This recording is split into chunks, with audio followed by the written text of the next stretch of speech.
The Columbia Network takes pleasure in bringing you Suspense.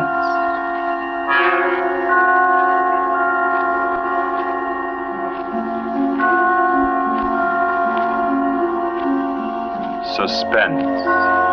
Stories from the world's great literature of pure excitement. A new series frankly dedicated to your horrification and entertainment. Week by week, from the pick of new material, from the pages of best-selling novels, from the theater of Broadway and London, and the sound stages of Hollywood, will parade the most remarkable figures ever known. CBS gives you Suspense.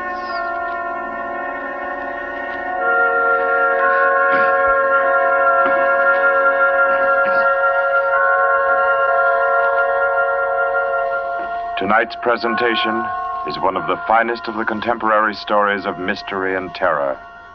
John Dickson Carr's famous novel, The Burning Court.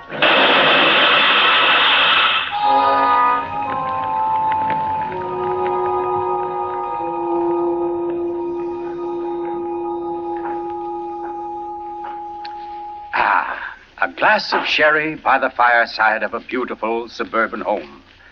What could be more comforting? You're an admirable host, Mr. Depard, and it's really a shame our first meeting is under such a cloud.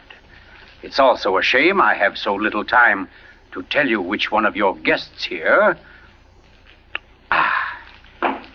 murdered your uncle last week.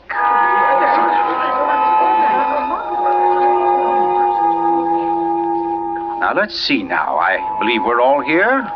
Your wife, your friend, Mr. Stevens, Captain Brennan. Yes, and incidentally, yourself. Just who did you say you were? Well, no wonder you've had so much difficulty with the case, Captain. My name is Cross, Godin Cross, the writer. As a matter of fact, it's because of my just completed book, Poisoning Throughout the Ages, that I happen to be here now. And Ted Stevens there happens to be a member of the firm which publishes my work. I'd never seen him until tonight, but I've been told what happened. This afternoon, he began reading my manuscript for the first time on the train. The commuter's train, which every afternoon deposits him safely and soundly here in Crispin. I imagine he was halfway home by the time he finished the first chapter. Then he turned a page. Attached to the following leaf was a picture. And looking at it, the young man stiffened suddenly and all but cried out in shock. It was a picture of a young woman, and under it had been printed, famous poisoner Marie Dobré, 1676. Ted Stevens was looking at a picture of his own wife.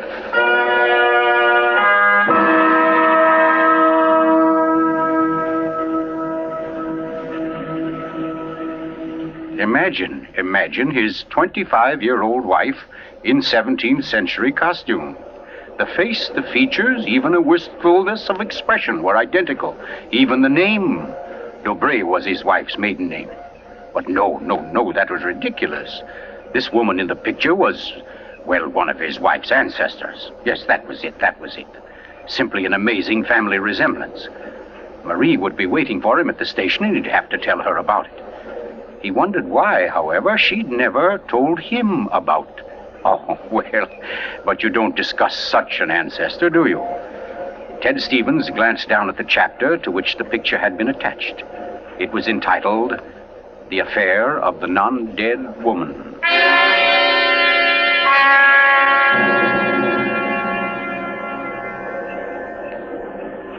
Hello, Ted. Stevens was almost jolted from his seat. It was Dr. Weldon, professor of English at the college, an old friend of his. Quickly, he thrust the picture beneath the manuscript and moved over. Hi, I didn't see you, Doc. Oh, here, have a seat. Oh, I thought maybe you were giving me the, what do they call it? The brush off? Oh, no, say, as a matter of fact, Doc, you're the one man I do want to see. Yeah? Very flattering. Remember those discussions we used to have about murders? Better than bridge anytime. Well, I got the idea that you'd made sort of a hobby out of the old cases, the historical ones. Well, I've studied quite a number of them, yes. Ever hear of a woman named Marie Dobray. Marie Dubray? Marie Dubray. Oh, yes. That was her maiden name, of course. One of the finest specialists in arsenic poisoning you could ever hope to find. Oh, we're almost at our station, Ted. Let's get to the door. Yes, a real charmer Marie was. Must have disposed of 100 husbands, lovers, suitors, and just plain friends before she was caught. What happened to her, Doc? She was beheaded and burned. Crispin!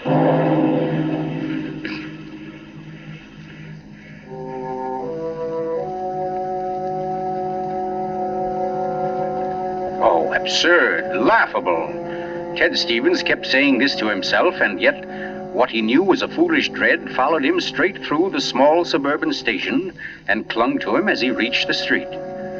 And there in the roadster was Marie, leaning toward him a little to hold the door open and smiling at him. Oh, Ted, what on earth are you staring at? That streetlight shining on your hair. I like that. Oh, you're tight. Come on, get in the car.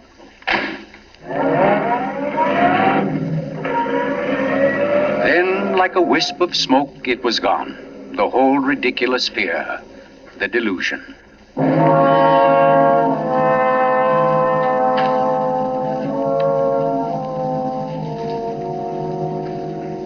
When at home, Marie brought the cocktails into the living room. The logs were burning brightly in the fireplace, throwing a soft, dancing glow upon a room that was darkening with dusk. To you, Marie. And to you, dear. As Stevens placed his glass down, he noticed the manuscript of my book. It was there on the table, right where he'd placed it when he first came in. Deliberately, he turned from it, and then turned back. The manuscript had been moved.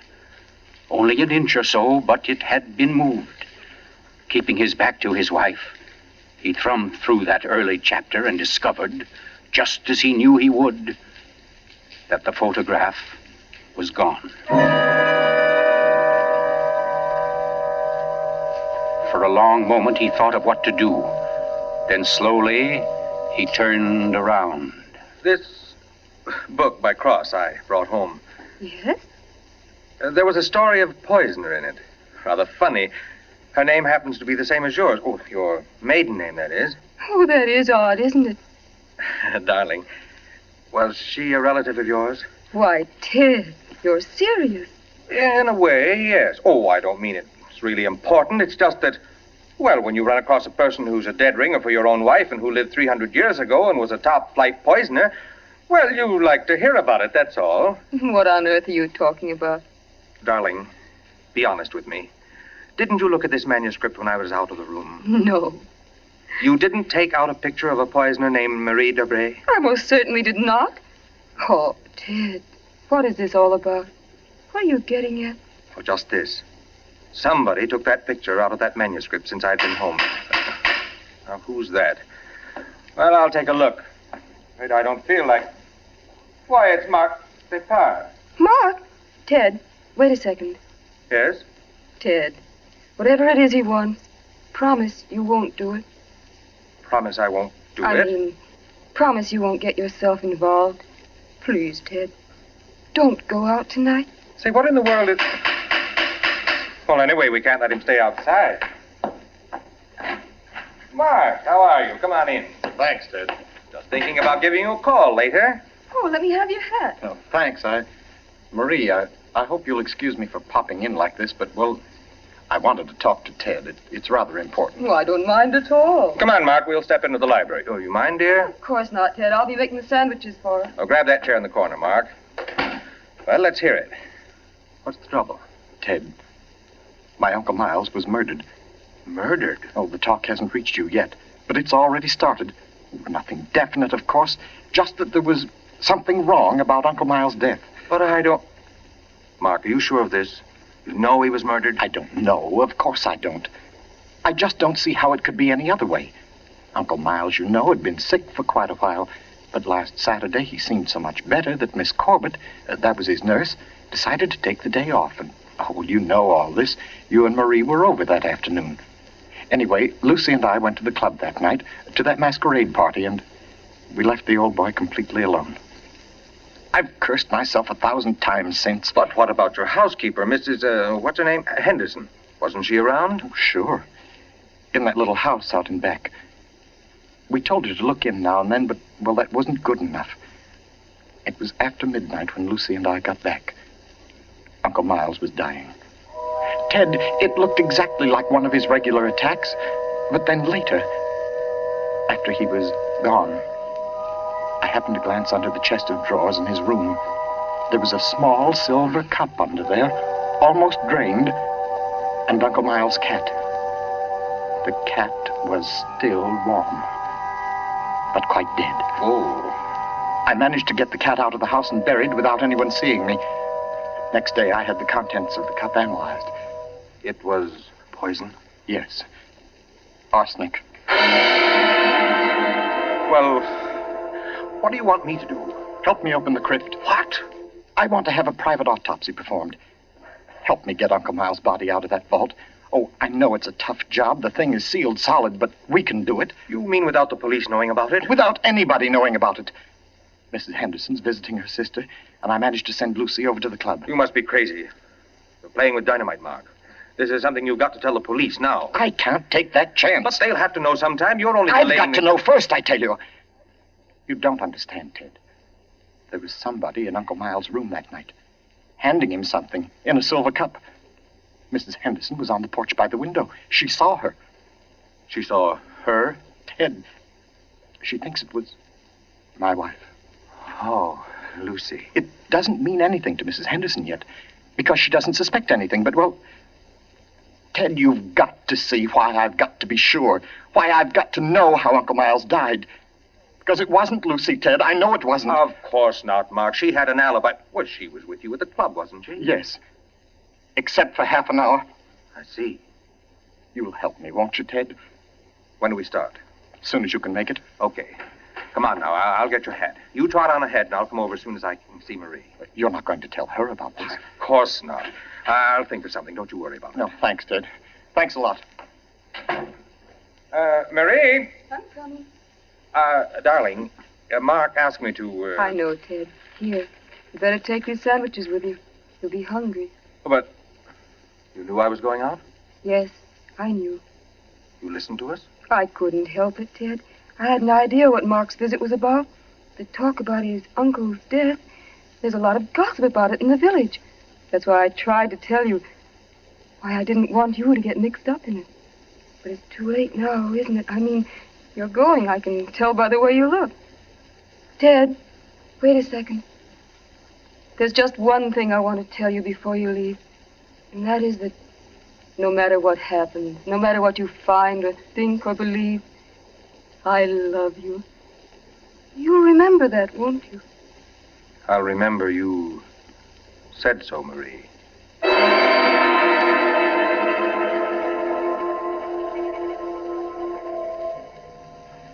By the light of a dim kerosene lantern, Mark and Chet Stevens pounded their way through the thick shelf of rock that covered the Depar's ancestral tomb, pried open the great slab of stone which lay across the subterranean door, and then at last descended to the dank, ink-black chamber. They found the coffin. They dragged it from its crypt and placed it on the cold stone floor. They unclamped the lid and opened it. Mark! It's empty. What? That's impossible. It can't be. But it is, Mark. You know what this means? That body wasn't in this coffin when it was placed here. I'll swear it was, Ted. From the time that coffin was closed on Uncle Miles, somebody, the undertaker or Lucy or me, somebody was with it until it was buried. And the crypt was sealed right after. Then somebody beat us to it. Somebody's broken in here ahead of us. Broken in? Listen, Ted. Lucy and I have hardly left the house since the funeral. Do you think anybody could break in here, smash through that stone and cement without our seeing them or without our hearing them? Well... What? Well, you might as well come on out then. What? Who was that? Me, Mr. Depard, up here. My name's Captain Brennan. I'm from the office of the Commissioner of Police. From the... Like to talk to you if you don't mind, Mr. Depard. Here, follow my flashlight up.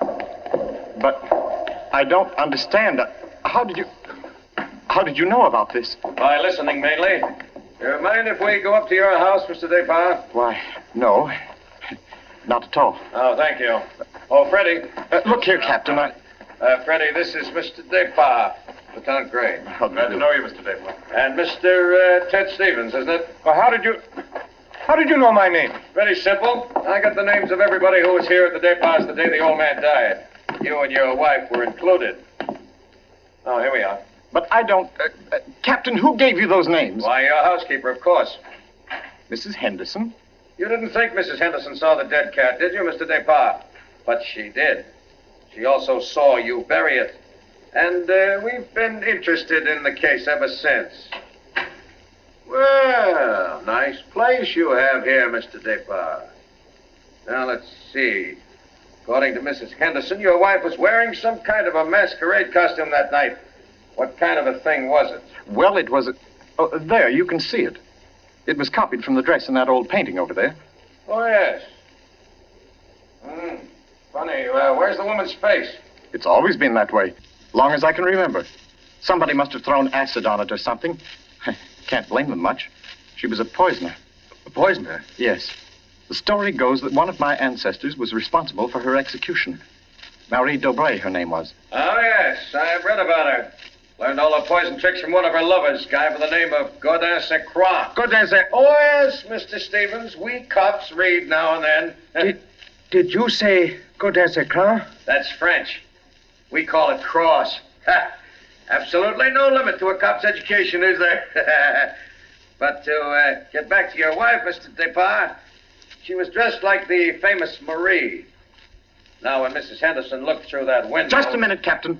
Mrs. Henderson can't prove she saw a thing, and you know it. What do you mean? I mean you haven't any right to insinuate that my wife was in that room. Well, who's insinuating? I'm trying to say that Mrs. Henderson, after thinking it over, realizes she was tricked by the costume. The woman she saw in the funny clothes, handing the cup of poison to your uncle, wasn't your wife at all. What? Because your wife is an unusually tall young woman. And the one Mrs. Henderson saw was fully half a head shorter. More on the order, let's say, of Mr. Stevens' wife. My wife? Captain, this is absolutely ridiculous. Well, I don't know. Why, what's the matter, Mr. Stevens? You're trembling like a leaf. Tell me now, just for fun, where was Mrs. Stevens that night? She was home with me. The whole evening? Certainly. She retired early? Yes, we both did. You, I suppose, were sound asleep by midnight. Yes, I was. Then how do you know where your wife was? Well, Look here, Stevens. She had to have a costume that would match Mrs. Despard's. How did she manage that? Where did she get it? Well, she never had one. She never had a dress like that. And what about her motive? Why did she poison him? I don't know. Not for money, certainly. Then what was it? Hate? Did she hate Miles Despard? Yes, she did. No. Oh, I don't know. I don't know, I tell you. Brown? Yes, Freddie? I phoned and got hold of Mrs. Despard and the nurse, all right. That Mrs. Stevens, I couldn't reach her. Her phone won't answer. Okay, have her picked up. I'm going home. Stevens, come back here. I'm going to get my wife. Want me to stop him, Brennan? No, let go.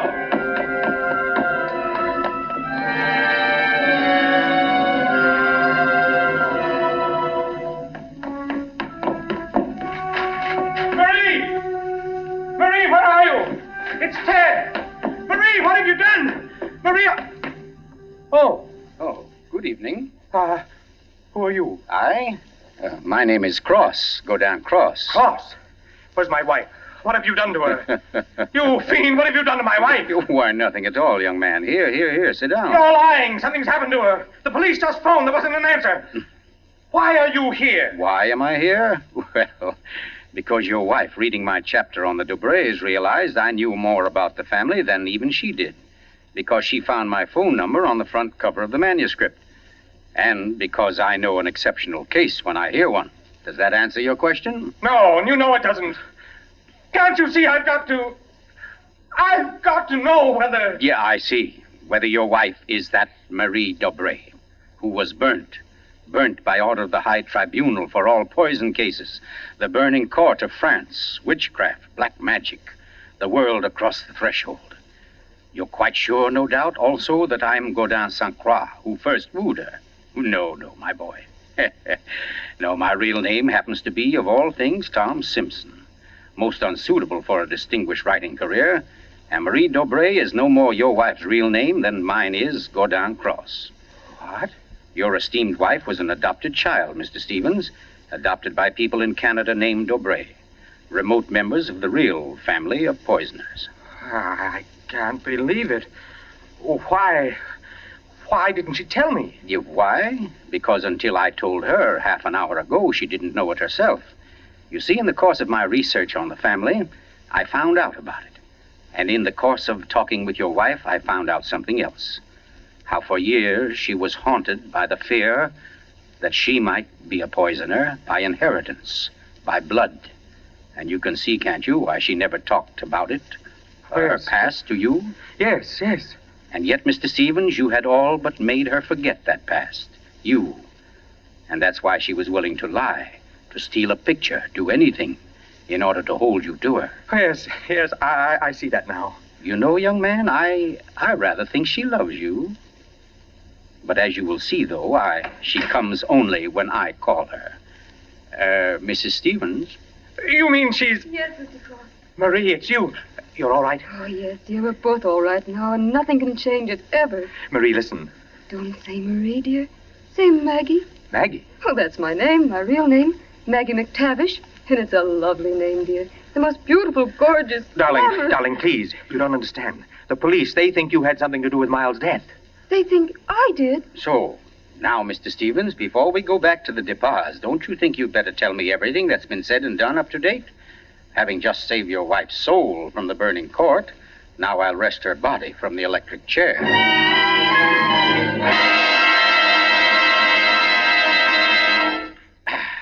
Yes, Mr. Depars, truly excellent sherry. Don't you think so, Miss Corbett? Yes, it's very nice. Well, that, ladies and gentlemen, is how I happen to be here. So let us consider first that supernatural hocus-pocus in the crypt. That body that walked out of the sealed tomb. That body that never was in the tomb. Never was in the tomb? No, Mr. Depars. The murderer knew that very soon Mrs. Henderson's story would bring about an investigation. He had to get rid of the well-known corpus delicti. Yes, but who could have kept the body out of the tomb? Who, Mr. Depars? Why, you, sir. What? I don't understand. Well, it's very simple. You had the opportunity. I believe you said yourself you were alone with the body before the burial. And you had the strength. I dare say you carried it down to the furnace, where it's now probably nothing but ashes. Ridiculous. Why would he spend an hour smashing into a crypt for a body he knew wasn't there? Why, Captain? To impress Mr. Stevens, his witness. And also, apparently, you. Oh, that's perfectly fantastic. Fantastic? Oh, no, Lucy. Just comic. And I suppose, Mr. Cross, that I also put on a woman's masquerade costume, went into my uncle's room and handed him a nice cup of arsenic. No. That had to be done by a woman. Your accomplice, as matter of fact. Oh, now, come. You mustn't all look at Mrs. Depars, because Mark Depar's one noble act was his frantic effort to prevent his wife from being charged with the crime.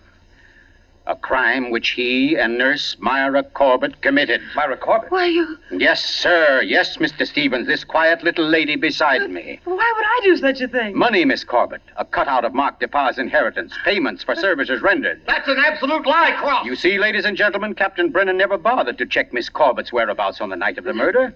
Why even think of the nurse? She was the custodian of the old man's health. Oh, you're crazy. And yet who but a nurse could so naturally offer the old man a cup? A cup he was sure contained medicine. You're making it up. The whole thing, you're just And making it who up. but Miss Corbett, living right here in this house, would know what kind of masquerade dress she must copy, would know when Mrs. Henderson would pass the window that night, pass and see her, and accept her, she hoped, for Lucy Depars. No, that's not true. Oh, I didn't yes, do Miss it. Corbett. Yes, I Miss didn't Corbett, do that it. dress I was the didn't touch do that it. wrecked you. That was your own idea, wasn't it? Not Mark's. You weren't content with a mere murderer's share of the profits. You wanted a wife's share, half of the whole estate. You wanted Lucy Depars convicted and out of the way for good. Well, I give you a toast, Miss Corbett, with Mr. Depar's excellent sherry. To a particularly ruthless poisoner. And yet, you know, on the whole, I'm rather partial to female poisoners. Why, only tonight I...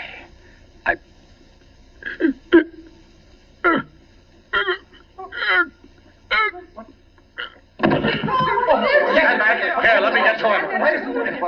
Mr. Cook! What's the matter, Brennan? This man's dead. Dead? And from cyanide, if I know anything. Cyanide from that glass of sherry. Cyanide that a nurse could get quite easily. That glass was right beside you, Miss Corbett, and nobody else was near it. Too bad he didn't drink it as soon as you hoped. A second ago, we had nobody to use against you. But we have now, Miss Corbett. We have now. And I arrest you for the murder of Gordon Cross.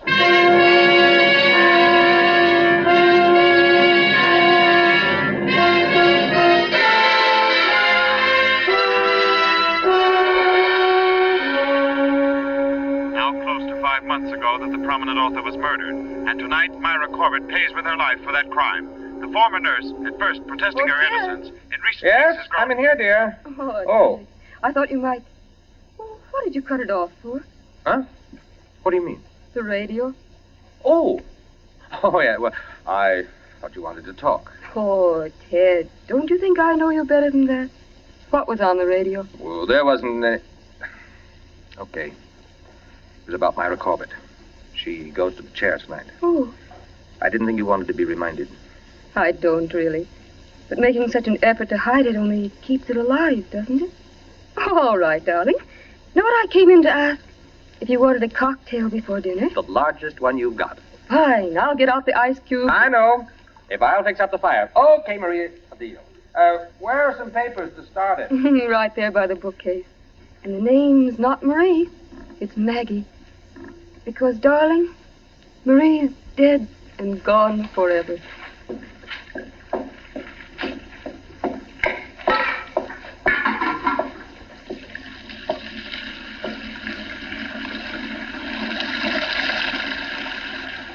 Oh, no, Marie. We're never dead. Neither of us. It was your hand that touched that glass. I know that now. And I could return the favor. But instead, I shall ask that you dispatch your husband. This one, like all the others. Now, just a little bit of poison in the drink, Marie. Any kind of a drink. What kind, Ted? What kind of a cocktail shall we have? Oh, any kind, darling. Any kind at all.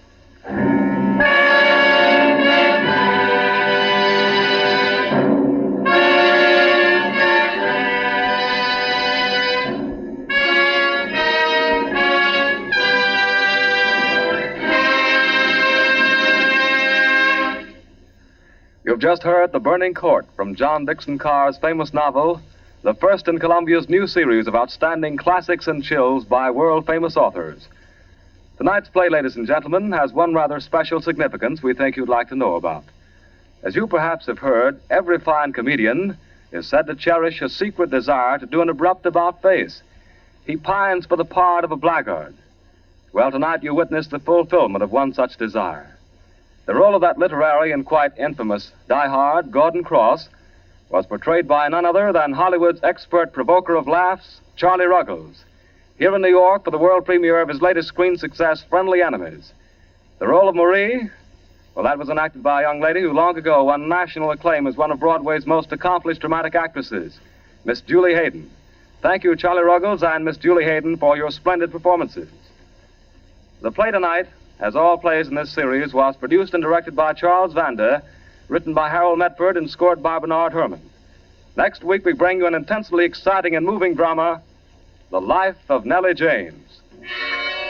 This is the Columbia Broadcasting System.